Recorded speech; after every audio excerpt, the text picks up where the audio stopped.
What's up guys, welcome back to another Raze PS5 video.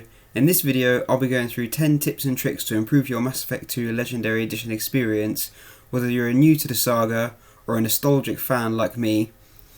Be warned, this video will contain some minor spoilers.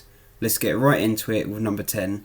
Explore planets and mine in between missions to keep your mineral levels high so you can buy upgrades straight away.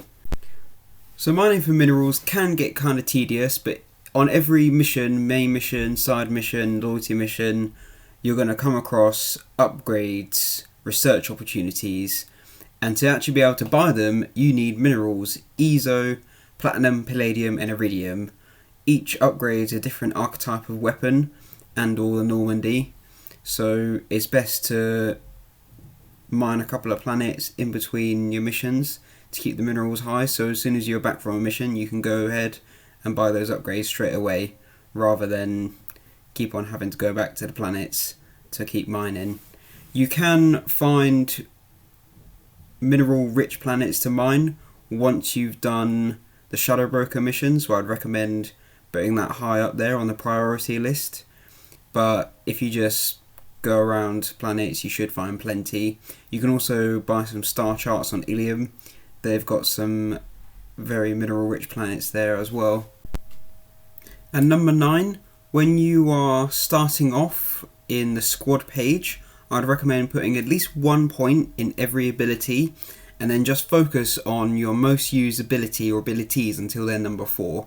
And that's because at number 4 you have the option to upgrade it for either more individual damage or more splash damage, which just improves your output either or depending on the ability massively. So that's why it's better to prioritize one, then bring them all up slowly, because levels 2 and 3 don't do much relative to levels 4. At number 8 we've got explore every nook and cranny for hidden items. So when you're out there on missions, you're gonna find all sorts of not hidden areas, but areas off to the side, little alcoves or buildings on the edges of your paths. Mass Effect's a fairly linear game, but you will find these scattered throughout missions, and they've got research opportunities, minerals and credits, all of which are useful and all of which you need to progress through the game. And number 7, we've got speak to Squadmate after every main mission, as this unlocks opportunities to gain karma, and it also unlocks their loyalty missions and unlocks upgrade options for the Normandy, which you'll need for the suicide mission. So this can be kind of long-winded, but it's definitely necessary if this is your first playthrough, and you should go back and see what they have to say, even if it's not your first playthrough.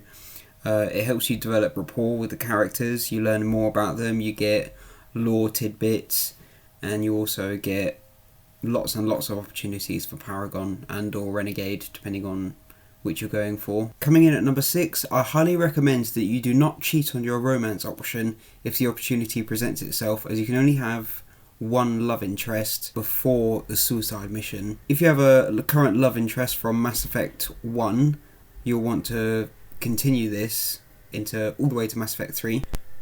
However, if you do choose to partake in any other relations with anyone else during your gameplay before the suicide mission, your love interest will somehow find out and mention it to you when you next talk to them, and you will have locked yourself out of their romance option for the rest of the playthrough and for the rest of Mass Effect 3. Coming in at number 5, you should prioritise loyalty missions, as these unlock an additional ability for each character, plus an additional aesthetic, and you learn a bit more about them as well. Coming in at number 4, I'd recommend you set Squadmate power usage to defensive and then manually use specific Squadmate powers on specific enemies, i.e. Garrus's overload on Geth, or Blue Suns with a shield, or you would use Mordin's incinerate on an armoured Krogan, for example. Whereas if you let the AI pick for you, it won't use the right combos with the right enemies. You must do it yourself. And then you can use Squadmate's powers to progress towards trophies, things like warp, incinerate, throw, pull, things. If you went soldier, you won't have access to these for yourself, but if you command a squad mate to do it, that counts towards the trophy. So yeah, definitely want to be telling squad mates to use powers at every opportunity. Then number 3, following on from number 4, I would recommend that you do go for the soldier option at the beginning of the game, as this gives you access to all the types of weapons and the 3 potential unlockable weapons on the collector ship. Spoiler alert. Mass Effect 2 combat is largely cover based. Even on medium difficulty you cannot tank enemy weapon fire like you can in Mass Effect 1. Wait for gaps in enemy fire as they reload their clip, and use these opportunities to rain down fire on your enemies. Coming in at number 2, pick squad mates with power sets that complement the enemy archetype that you're going up against.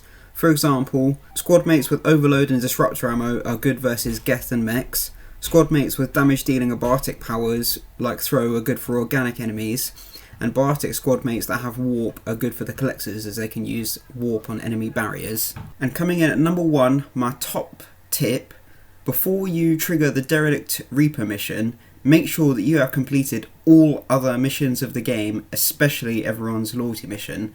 This is because when you go on the Derelict Reaper mission, that triggers the end game.